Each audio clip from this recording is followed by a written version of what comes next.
My topic is the recent transformation and growth of the Greenwich Historical Society's campus and expanded programming capacity at Bush Holly Historic Site. We are located in the coastal village of Cos Cob in the town of Greenwich, Connecticut, only 30 miles by boat, train, or automobile from Manhattan. Our mission is to preserve and interpret the town's history, to strengthen the community's connection to our past, to each other, and to our future. But first, a little background about the central feature of our campus, a colonial mansion that was the seat of the Cos Cob Art Colony, overlooking a tide mill, warehouses, and shipyard that reflect the maritime character of the village at that time. The arrival of the train brought new life to the town of Greenwich, and soon local establishments such as fashionable hotels and boarding houses on the Connecticut coast and the Holly House welcomed paying guests. For a 30-year period from 1890 to 1920, 90 artists and 36 writers and performing artists congregated in Cos Cob, many boarding at the old Holly House, a short walk or carriage drive from the train station. Josephine and Edward Holly ran a genteel boarding house that catered to artists from the New York Art Students League through their association with John Twachtman and J. Alden Weir, who taught 3-month-long summer classes in Cos Cob beginning in 1891. This 1902 painting by Child Hassan captures the picturesque character of the village. But the reality is depicted in this photograph of the landing and its warehouse. On the right is John Twachtman, a magnet for artists, referred to in his own day as a painter's painter. He settled on a nearby farm in Greenwich. Twice a week, he held criticisms under an apple tree at the Holly House that his students called the Criticismus tree. For those who boarded at the Holly House, the evenings were engaged in lively conversations around the Holly's table. The Hollies supplied the table with their own vegetables. They raised chickens, ducks, and turkeys, purchased dairy products, meat, and seafood from farmers and fishermen, and preserved the summer's bounty by pressing apples for cider, pickling, canning, and preserving. Though never financially successful, Twachtman is considered by many art historians to be the best of the American Impressionists. As Susan Larkin has written, quote, "He freely adapted the light palette of Impressionism, the contemplative mood of tonalism, and the economy of means, austere poetry, and thin paint application of Chinese screen paintings." Here you see his take on Bush Holly House in winter, and a later painting by one of his students. Twachtman died in 1902, which is one of the reasons he is not as well known as he deserves to be. In addition to Twachtman and Weir, the other leading artists of the Cos Cob Art Colony included Theodore Robinson and Child Hassan. Among the writers, playwrights, and journalists who boarded at the Holly House were muckraker Lincoln Steffens and novelist Willa Cather. So you can imagine the conversations around the table. Twachtman's student Elmer McCrae, shown here, married Constance Holly, and together they took on the running of the boarding house from her parents. The art colony in Cos Cob waned in the 1920s, but McCrae lived there until his death in 1953, and Constance until 1957, when she sold the house and its contents to the Greenwich Historical Society. The house was full of their furnishings: family photographs, garden journals, account books, paintings, portraits, pastels, of which 600 artworks remain in the Historical Society's collection. In the barn, trustees discovered financial records Elmer McCrae kept when he served as the treasurer of the International Exhibition of Modern Art, otherwise known as the 1913 New York Armory Show. McCrae's studio pictured here, has been recreated in the house, which you can visit today.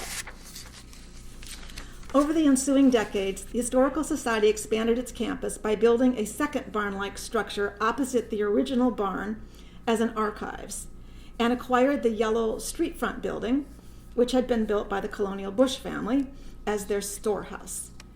The Historical Society restored its exterior to the art colony era and used the first floor as its gallery for special exhibitions.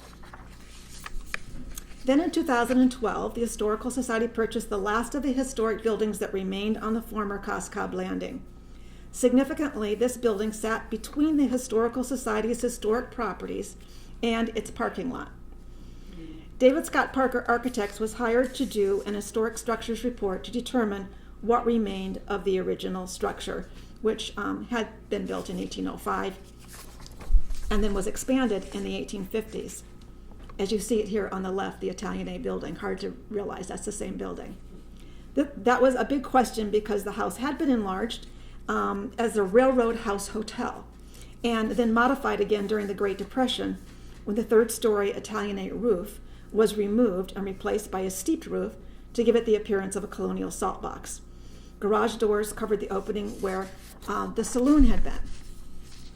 That saloon had been immortalized in this 1914 engraving by Childe Hassam that he called Toby's Cos Cob, after the Irish saloon keeper Tobias Burke, who rented a flat for his family in the hotel above his saloon. Toby's teenage daughter, Helen Burke, was known to have been Hassam's muse while in Cos Cob during long periods in 1912, 1914, and 1915, as you can see in these paintings and engraving of her in Bush Holly House. But as important as these links are to the original hotel and tavern, the Historical Society did not need another historic house museum to tell this story. Our audience surveys rated changing exhibitions, public programs, education, and preservation of historic resources the public's top priorities for the future. We had serious barriers to our success. For 20 years, we held all our special exhibitions in the Storehouse Gallery, a space with 8-foot-high ceilings that did not allow us to properly light the artwork, accommodate groups, or borrow important works of art. The collections had tripled since building the archives in 1987, and there was no longer space to accommodate the staff, collections, or the public.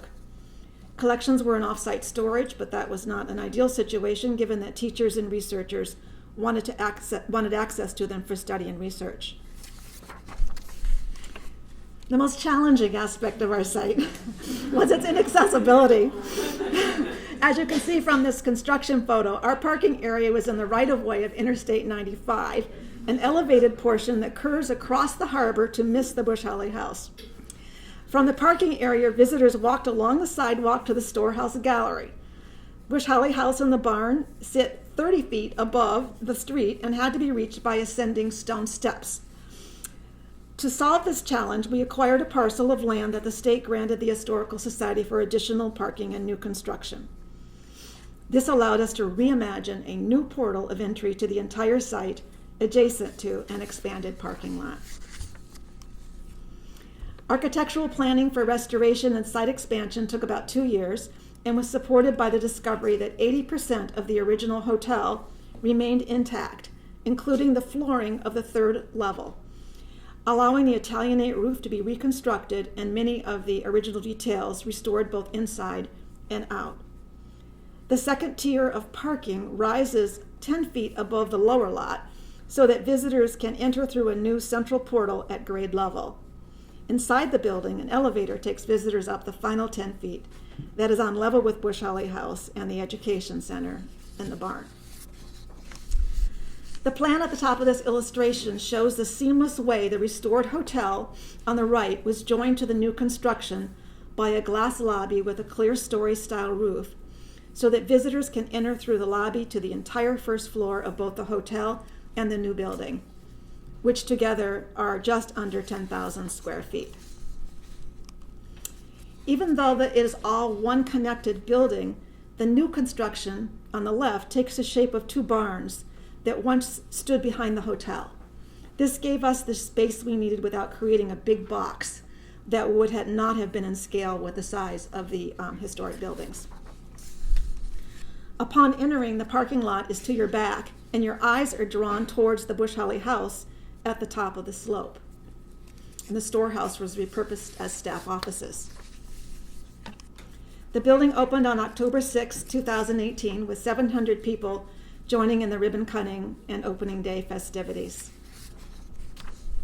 Moving quickly through the building, if you look closely at the floor on the left, you can see where the stone tiles in the lobby transition to the original unfinished pine floors of the hotel. Above the reception desk, a monitor features slides of what's on exhibit and what programs or tours are happening today or coming soon. Beyond the reception desk, moving into the hotel, is a museum store and a small cafe with 4 tables, which would have been the original hotel lobby. The cafe has reproduction of mid-19th century wallpaper discovered during the restoration. The second floor of the hotel can be reached by its original stair and now serves as a conference room, also furnished with early 19th century wallpaper found during restoration. The final stair to the 3rd floor leads to a textile storage room. Looking in the opposite direction across the reception desk, you see through the lobby and down the concourse that leads to the archives on the right and or up the stair or elevators to the galleries above. The archivist's office overlooks the new library room, which can accommodate 16 students. It is directly linked to a private processing area and a vault. And IMLS funded the mobile storage units and the movement of the archival collections and artwork to the vault. Half the vault is furnished with art racks, and there are also flat files along the opposite wall for unframed works of art. The second floor houses the gallery for permanent collections and an orientation film, which is cued to a sliding door that opens to provide views of the Bush Holly House beyond. Our first history exhibition opened in the new Special Exhibitions Gallery, which is about 920 square feet with 10-foot high ceilings and has many other features that meet requirements to borrow important paintings for future art exhibitions. To that point, we recently received a grant from the Henry Luce Foundation to plan our first art exhibition in the new gallery of 25 to 30 paintings of Twachtman's Greenwich paintings, which will open in the fall of 2020. For over a decade, from 1889 to 1899, Twachtman found subjects for most of his canvases on his home ground in Greenwich. Since he did not date his paintings, we have hired an architectural historian to study the evolution of the house that he also changed over time. So like many of the stories we're hearing, the artist is involved in creating the spaces and the architecture in addition to using it as a source of inspiration for his art. We're very fortunate that the present resident and owner of this house is a big fan of the project.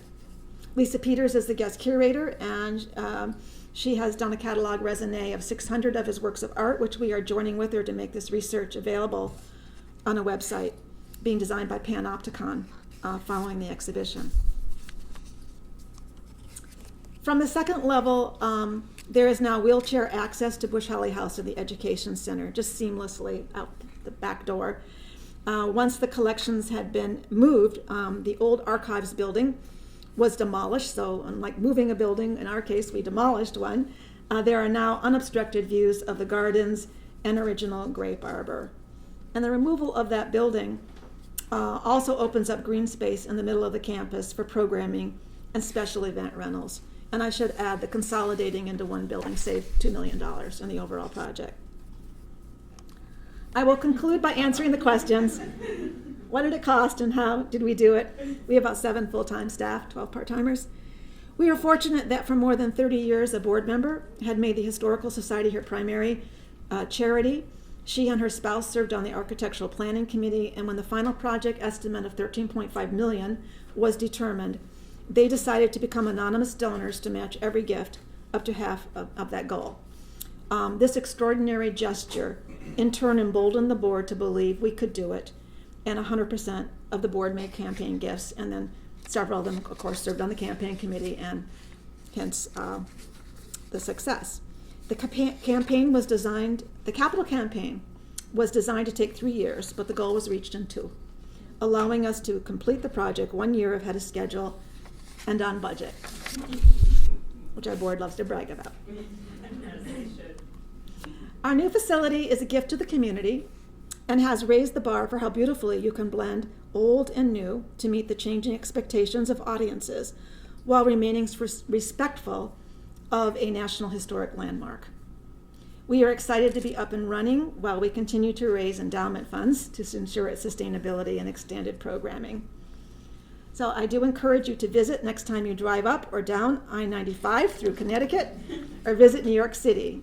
As you have seen, we are just a hop, skip, and a jump off the interstate.